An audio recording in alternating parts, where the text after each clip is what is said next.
Hello, everybody, and welcome to this week's CX Quick Tips. And I'm here with Roy Atkinson. And in 10 minutes or less, we're going to help to provide you with CX know how. All right. So, Roy, if you could, please share with us a little bit about the 5 CX lessons that you are share for 2021. And first of all, I want to say welcome. Great to be here as always, Jim. Okay, so you actually had a few things that you wanted to share with me. And what I'm going to do is I'm going to just talk about these 5 CX opportunities for us to be able to take advantage of in 2021. I also want to talk, if we can get to it, because we got 10 minutes or less, to get into what we need to unlearn for 2020. But first, for 2021, you talked about being flexible. Yes, and 2020 made us flexible, didn't it? It was like what? We're all what? And so we had to learn how to expect the unexpected, and didn't know what was coming next. A lot of companies went through a lot of change, and I think we're going to talk a little bit more about that. But it's just been an astounding 12 months. And so being flexible and being able to adjust quickly, being agile, as you know, this is a very popular word these days, in the sense of being nimble from a business standpoint. And then you talk about change not happening overnight. Yeah, that's the old adage, right? Change doesn't happen overnight. We can't do this, and then suddenly it's March 2020, and the decision is made that okay, tomorrow everybody's going to be working from home, and policies had to change, technology had to be adjusted and purchased and installed, and everything moved, and organizations were able to do it in a matter of days. So change can happen overnight. The important consideration there is it if the need is real, you can make things happen very quickly. If it's a change that you just kind of want to do, establish that need and the change can move very quickly. Well, and I think for many of us, we can probably use that to our advantage. Oftentimes, we would get the resistance of, "Well, we've never done that before." They've done. I mean, that typical change, response. But now, I think we can use that for a lot of forward momentum, don't you? I absolutely do. And I think that that's one of the critical things that organizations are going to have to think about is how do we keep this momentum moving? A lot of kudos came out for customer service and customer experience folks this year, and people in tech support and IT. How do you keep that momentum going? How do you keep that good attention focused on what you do? Most definitely. I think we had our own set of, frontline responders in the contact center industry, and oftentimes they were unsung heroes. I mean, we have, a massive amount, of people in the healthcare industry that are in contact centers. But even when you start talking about service, a lot of people absolutely did, uh, take on a responsibility that no one ever foresaw. Absolutely true. And organizations recognize that to a large extent and say, wow, we didn't know you folks could do that. Now we know that you can. So carry it forward. Okay, so then you talk about CES as a measure. Yeah, that's critical. Customer effort score is CES. Customer effort is the arbiter of customer experience, I believe, in a lot of forms in a lot of ways. Make it easy for your customers to find stuff out. Make it easy for them to contact you. Make it easy for them to buy from you. Every step of the way, you have to look at what customers are trying to do and make it easier for them to do it. Because, especially now when people are doing homeschooling and they're doing, working from home and they're doing taking care of a family and maybe doing elder care, or maybe somebody in their family is sick and they're taking care of them. All these things are going on. It has to be quick and easy. And you talk about another lesson that we need to learn for 2021 is to not write or don't write FAQs.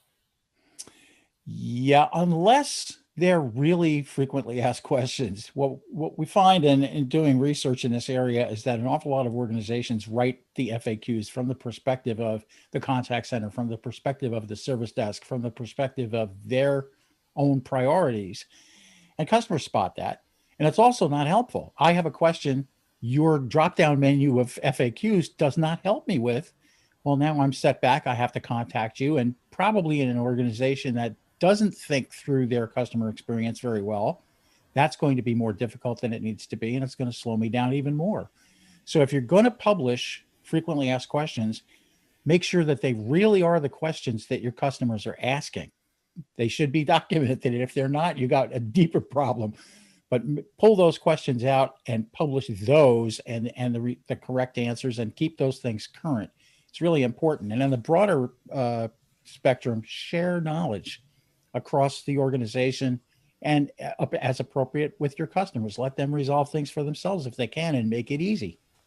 Well, okay. So this also brings up something that you and I talked about before we started broadcasting, is that, we probably need to look at those frequently asked questions on a regular basis. If we don't have some type of mechanism that is collecting and ranking on an ongoing or automated fashion, it's something that we have to continually revisit. Yes, and there are methodologies out there. Um, I'll just say KCS. Go to the magic G word and search on it. KCS is a marvelous methodology to help with knowledge management, and it can really, really help you out. And I've done some research that shows that that is the most successful methodology out there. And then for our fifth, just to wrap up this discussion, you may have, of course, many others that you want to focus in on 2021 as far as customer experience lessons are concerned. But for this discussion, you talk about empathy. Yeah, it's really become a discussion point, and people realized, I think, going through all that we've been through in 2020, that it really does count. Be empathetic. It doesn't mean you're being unprofessional to care about something. It doesn't mean you're not being businesslike when you're relating to customers in a way. I mean, in the contact center industry, for example, there's always been a sense that you have to solve two problems when a customer calls. One of them is the actual issue that they're talking to you about, whether it's technical or packaging or delivery or whatever. The other one is their emotional state, which it may be that their mom didn't get the Christmas present on time or something like that. They've got an emotional issue and a sense of urgency that you have to have a sense of, and provide the appropriate support in a way that fits that sense of it. Understand what your customers are feeling and act appropriately is really the key. Oh, there's something that I heard that I was listening to that reminded me of a good tactic. And for me, I'm going to make sure that I try to do this myself, is that when you start getting into a situation like that, where you're starting to really talk about somebody's issue that you're trying to help resolve, is that you really need to pay attention to the last 3 to 4 words that they say, because it's those words that are most important for you to be able to both mirror back and pay attention to. And a lot of times, those are the ones that are emotionally based. It's, I went through this and it's causing me a lot of frustration. Mm-hmm. A key one there is that you will hear in a contact center is, I don't know what I'm going to do. And so if you help the person find the answer to what they're going to do, they're going to go away feeling a lot better about you, your product, your service, everything else. I think that's a great point. Roy Atkinson, always a great discussion. Now, there was 5 things that we want to talk about. There's 5 things that we hit. There's more that you want to talk about. We want to keep this discussion going, and we want to hear what your areas of focus are for 2021. Also, what you want to unlearn that you've learned in 2020. I think that's important too. Roy Atkinson, how do folks get in touch with you besides being a contributor on CX Global Media? Find me on LinkedIn, and I'm on Twitter at Roy Atkinson. So hunt me down. Roy, thanks for sharing with us. You have a great day. Thanks, Jim.